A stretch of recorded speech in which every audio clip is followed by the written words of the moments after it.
Welcome back. So today, we're going to tackle a pretty huge question. How in the world do you pay for a brand new multi-billion-dollar nuclear power plant here in the United States? I mean, we're talking about a world of really complex financial engineering. So let's break it down and build this whole picture together, step by step. Here's how we're going to do it. First, we'll look at the big billion-dollar question itself. Then, we'll actually build our financial structure, what they call the capital stack, from the ground up. We'll start with the foundation, then add a layer of bonds, see how the blueprint is changing for new reactors, and finally, get to the bottom line. Let's dig in. Okay, so the very first thing you have to wrap your head around is just the incredible scale of these projects. Building a nuclear plant is, without a doubt, one of the most expensive and complicated things you can possibly build. We're talking about massive financial risk that stretches out over many, many years. So yeah, that's the fundamental question, right? When the price tag is in the tens of billions of dollars, where does that kind of money actually come from? Who writes that check?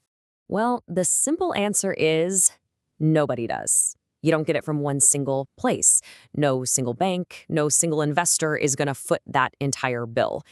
Instead of finding one source, you build one. And this is the absolute key concept for everything we're talking about today, the layered capital stack. Just think of it like building a skyscraper. You're layering different sources of money, one on top of the other. Each layer, each floor, is a different funding source with its own rules and its own risks. This is how these mega projects actually get off the ground. So, let's put on our hard hats and start building our stack from the very bottom.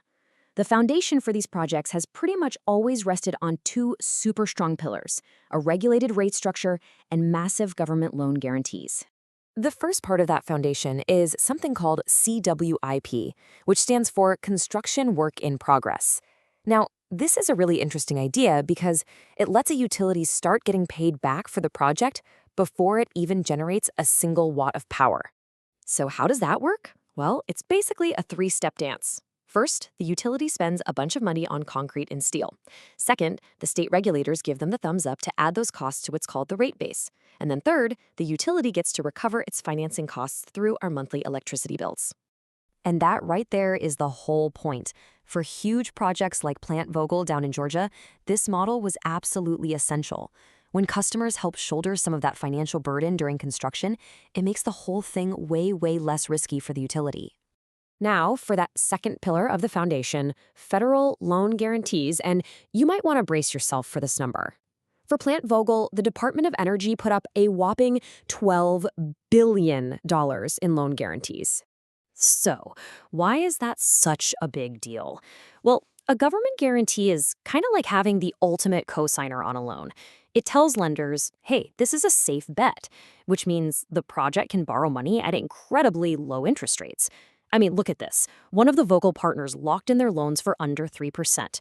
That is a huge advantage. So let's be really clear here. The government isn't just handing over a $12 billion check. What they're doing is using their backing to make all the private debt, all those billions in loans you still need, affordable enough to get in the first place. It makes the whole thing possible. Okay, our foundation is poured. Now it's time to add the next layer. See, not all of these projects are owned by giant investor-owned utilities. A lot of partners are public power authorities or co-ops, and they bring another really important tool to the table. What these guys do is issue municipal bonds to raise cash. And to make sure investors feel safe buying those bonds, they're backed up by long-term contracts with cities who promise to buy the power for decades. It's a guaranteed revenue stream.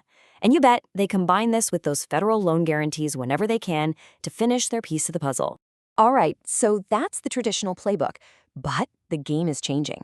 Our financial stack is evolving, especially as we start thinking about the next generation of advanced reactors and small modular reactors, SMRs.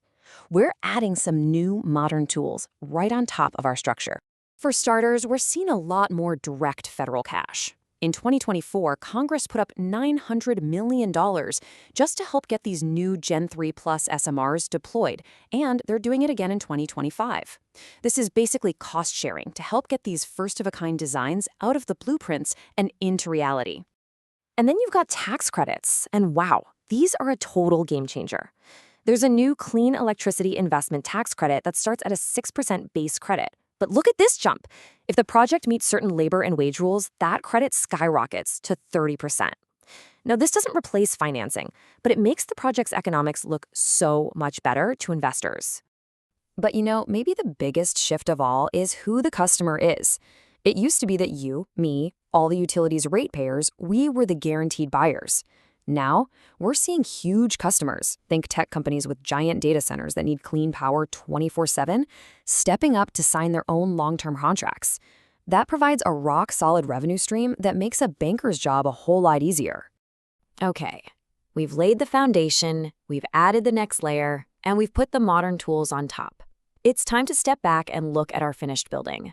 What's the bottom line here? How do we really finance nuclear power in America? This one sentence just nails it. It's not one thing.